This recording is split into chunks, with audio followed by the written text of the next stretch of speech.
अस्सलामुअलैकुम, this is doctor Marina Khan. आज की वीडियो में हम बात करेंगे ओमेगा 3 फैटी एसिड्स पर। ओमेगा 3 फैटी एसिड्स के बेनिफिट्स, उसकी इम्पोर्टेंस, उसकी नीड, उसके रूल्स, ओमेगा 3 फैटी एसिड के यूजेस।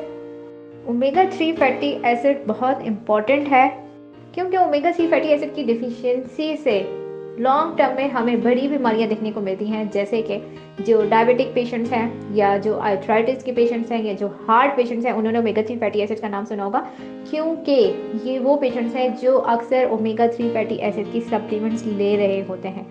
हमारा फोकस होता है कि हम बच्चों की हेल्थ पर बात करें, तो ओमेगा 3 फैटी एसिड पर बात करना इसलिए ज़रूरी है कि हम अपने बच्चों की डाइट में ओमेगा 3 फैटी एसिड इंक्लूड करें।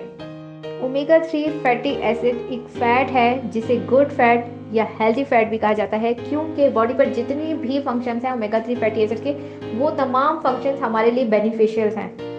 ओमेगा 3 फैटी एसिड एक ऐसा फैट है जो हमारी बॉडी में नहीं बनता और ये हम अपनी डाइट के ज़रिए लेते हैं। ओमेगा 3 फैटी एसिड का सबसे मेजर रोल हार्ट के लिए है। Omega 3 fatty acid different heart diseases को प्रिवेंट करता है। ट्राइग्लिसराइड नामी एक कंपाउंड है जिसे बैड फैट भी कहा जाता है। ये कंपाउंड आर्टरीज में मतलब शरियानों में जमना शुरू हो जाता है, जिसकी वजह से शरियानें सख्त होने लगती हैं और ब्लड प्रेशर हाई होने लगता है। ओमेगा 3 फैटी एसिड इस ट्राइग्लिसराइड नामी कंपाउंड को रिड्यूस करता है, मतलब कम करता है, और इस तरह से ब्लड प्रेशर हाई नहीं होने देता, ब्लड प्रेशर को कंट्रोल रखता है, हार्ट अटैक को प्रिवेंट करता है, हमारी बॉडी में मौजूद गुड फैट को इंक्रीज करता है। इसलिए अक्सर आपने देखा होगा कि वो ऑयल्स जो कहा जाता है कि हार्ट पेशेंट्स के लिए अच्छे होते हैं, उसमें बताया जाता है कि एसेंशियली उसमें ओमेगा 3 फैटी एसिड मौजूद होता है जो कि हार्ट के लिए बहुत ही फ़ायदेमंद है। ओमेगा 3 फैटी एसिड ब्रेन के लिए भी बहुत इम्पॉर्टेंट है, एंजाइटी और डिप्रेशन को कम करता है, और कुछ स्टडीज़ कहती हैं कि ब्रेन रिलेटेड डिजीज़ को भी ओमेगा 3 फैटी एसिड प्रिवेंट करता है। ओमेगा 3 फैटी एसिड्स के तमाम रोल बेस करते हैं इसकी एंटी इन्फ्लेमेटरी प्रॉपर्टी पे। मतलब ओमेगा 3 फैटी एसिड इन्फ्लेमेशन पर काम करता है, इन्फ्लेमेशन से बचाता है, इन्फ्लेमेशन को नहीं होने देता। इन्फ्लेमेशन क्या है? इन्फ्लेमेशन जैसे जिसम में मौजूद किसी भी हिस्से की स्वेलिंग हो जाए, रेडनेस हो जाए और उस एरिया का टेम्परेचर बढ़ जाए तो हम कहते हैं कि इन्फ्लेमेशन है, जिसे हम सादा अल्फाज में सूजन भी कह रहे होते हैं। ओमेगा 3 फैटी एसिड लर्निंग और मेमोरी को बढ़ाता है, और ओमेगा 3 फैटी एसिड सबसे ज़्यादा हमारे ब्रेन सेल्स में और हमारे आई सेल्स में मौजूद होता है। वैसे तो ओमेगा 3 फैटी एसिड बॉडी के तमाम सेल्स में मौजूद होता है और हमारे एक सेल से दूसरे सेल के दरमियान जो फंक्शंस हो रहे होते हैं वो ओमेगा 3 फैटी एसिड्स की वजह से हो रहे होते हैं। Omega 3 fatty acid dry eyes से बचाता है। हमारी आइज़ में टेयर फॉर्मेशन होती है जिसमें म्यूकस भी होता है, ऑयल भी होता है, वाटर भी होता है। तो अगर हमारी आइज़ में मौजूद ऑयल ग्लैंड्स में इन्फ्लेमेशन की वजह से ऑयल प्रोडक्शन नहीं हो रही है सही से, तो इन्फ्लेमेशन को प्रिवेंट करके ड्राई आइज से बचाता है। जैसा कि ओमेगा 3 फैटी एसिड का एंटी इन्फ्लेमेटरी एक्शन है, तो इसी तरह बालों की जड़ों में अक्सर इन्फ्लेमेशन हो जाती है जिसकी वजह से हेयर फॉल बढ़ जाता है। इस इन्फ्लेमेशन को ओमेगा 3 फैटी एसिड प्रिवेंट करता है। कुछ स्टडीज़ कहती हैं कि ओमेगा 3 फैटी एसिड बालों को मोटा करता है और बालों की ग्रोथ भी बढ़ाता है।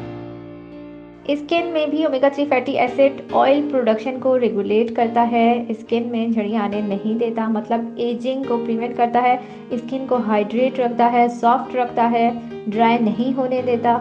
और अगर स्किन में इरिटेशन है या इन्फ्लेमेशन है तो उसको भी ओमेगा 3 फैटी एसिड रिलीव करता है। ऑटो इम्यून डिसऑर्डर्स को ट्रीट करने के लिए या ऑटो इम्यून डिसऑर्डर्स को प्रिवेंट करने के लिए भी ओमेगा 3 फैटी एसिड का यूज़ किया जाता है। ओमेगा 3 फैटी एसिड डायबिटीज़ 1 और आर्थराइटिस के लिए इम्पॉर्टेंट है। ऑटो इम्यून डिसऑर्डर्स क्या हैं कि हमारी बॉडी में एक इम्यून सिस्टम है जो बाहर से आने वाले जरासीम के खिलाफ लड़ता है। ऑटो इम्यून डिसऑर्डर में क्या होता है कि हमारी बॉडी हमारे ही बॉडी में मौजूद सेल्स के खिलाफ लड़ना शुरू कर देती है और उन सेल्स को डैमेज करना शुरू कर देती है, जिसमें मैंने आपको बताया कि डायबिटीज़ टाइप 1 है, जिसमें होता क्या है कि वो सेल जो इंसुलिन बना रहे होते हैं उन सेल्स की डैमेज हो जाती है, जिसकी वजह से डायबिटीज़ टाइप 1 हो जाती है, या आर्थराइटिस जिसमें मैंने बताया कि ऑटो इम्यून डिसऑर्डर में हमारी ही बॉडी क्या डिफेंस मैकेनिज्म हमारे घुटनों में मौजूद गूदे के ऊपर काम करता है और गूदा ख़त्म करना शुरू कर देता है, जिसकी वजह से आर्थराइटिस का मसला होता है। कुछ स्टडीज़ कहती हैं कि मेंस्ट्रुअल पेन के लिए या पीरियड्स पेन में भी ओमेगा 3 फैटी एसिड काम करता है। इवन कि कहा जाता है कि ब्रूफीन से ज़्यादा इफ़ेक्टिव होता है ओमेगा 3 फैटी एसिड सप्लीमेंट। तो ओमेगा 3 फैटी एसिड इतना ज़्यादा इम्पॉर्टेंट है कि जो हमें बड़ी बड़ी बीमारियों से बचाता है। तो अपने बच्चों की डाइट में ओमेगा 3 फैटी एसिड वाले फूड लाजमी शामिल रखें, जिसमें फैटी फिशेस आती हैं जिनमें ओमेगा 3 फैटी एसिड वाला फ़ैट ही होता है। और इसके अलावा फ्लैक्स सीड्स या फिश ऑयल भी लिए जा सकते हैं, उनमें भी ओमेगा 3 फैटी एसिड का अमाउंट अच्छा होता है। एडल्ट ओमेगा 3 फैटी एसिड की सप्लीमेंट भी ले सकते हैं। तो ये था हमारा आज का टॉपिक। फिर मिलेंगे एक नए टॉपिक के साथ। अल्लाह हाफिज़।